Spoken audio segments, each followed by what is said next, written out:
Le débat est toujours élégant par définition du débat. Je m'explique. Vous pouvez enjoindre vos interlocuteurs à vous rejoindre sur le thème du débat, à débattre avec vous d'un thème qui vous tient très à cœur. Peu importe, si c'est un débat, c'est l'acceptation du dialogue. Un débat élégant, c'est un pléonasme. Le moment où l'on cesse de débattre, c'est le moment où on prend un bâton pour taper l'autre. Le débat est toujours, par définition, élégant. Le débat vous déplaît? Je l'ai remarqué. Je suis moi-même un débatteur passionné. Je me plais donc à débattre et j'incite souvent les autres à débattre.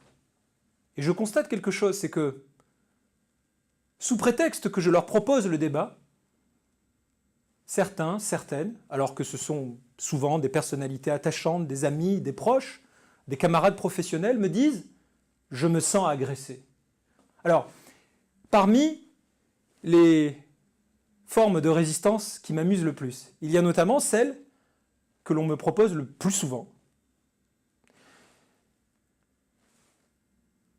J'ai proposé une idée et toi, tu proposes un débat qui semble nier mon point de vue.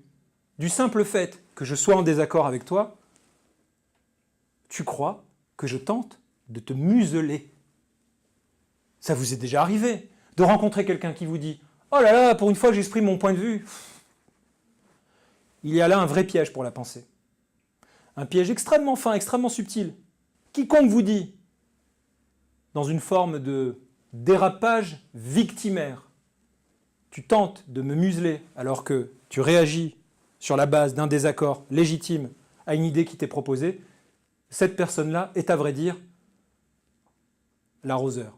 C'est la personne qui vous empêche de débattre et qui refuse le débat, sous prétexte que votre engagement dans la conversation est contradictoire. Quelle que soit la forme de polémique que pourrait susciter cette vidéo, que votre point de vue pourrait m'opposer, j'accepterai le débat. Parce que le débat ne fait jamais mal.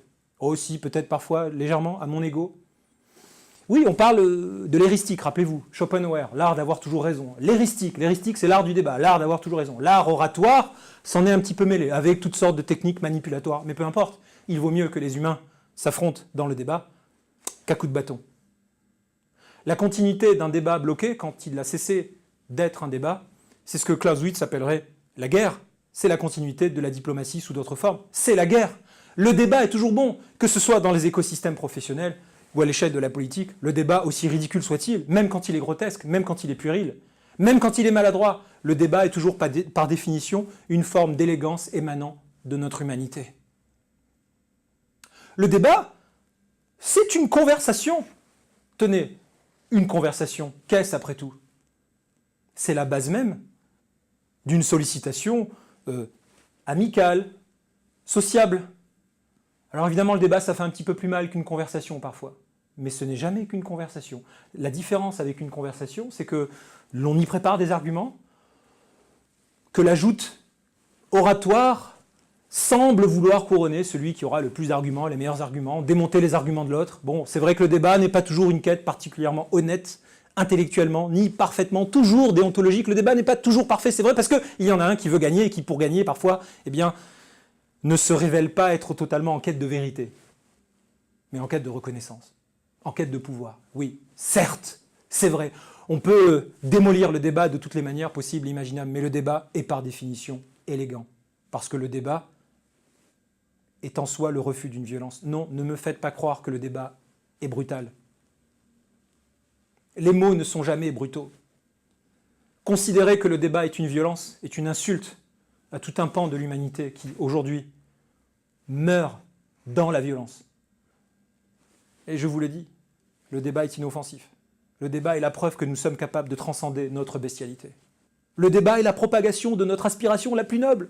Formaliser une idée, utiliser la puissance du langage. Et oui, et si vous perdez dans le débat, vous avez assisté à ce miracle de la transformation d'un animal en un animal social.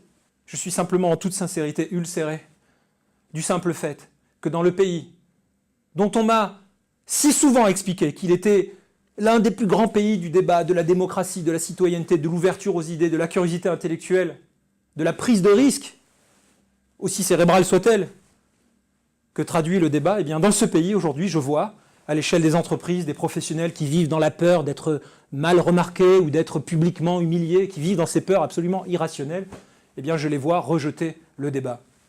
Alors si vous ressentez là ma passion, sachez qu'elle est le fruit d'une ulcération sincère. Le débat nous grandit. Le débat nous amène à partager des idées. Les idées s'emmagasinent, mais quand on partage une idée, on ne la perd pas.